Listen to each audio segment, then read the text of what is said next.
Той влезе, защото искаше да разбере истината.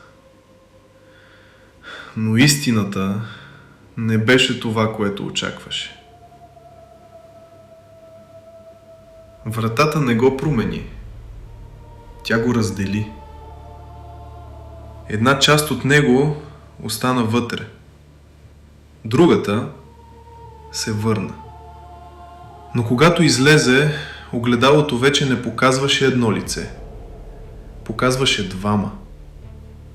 Единият, този, който беше, другият, този, който стана. И най-страшното не беше това, което видя, а това, което почувства. Защото той разбра, че вече не иска да бъде същият. И когато се усмихна, огледалото също се усмихна.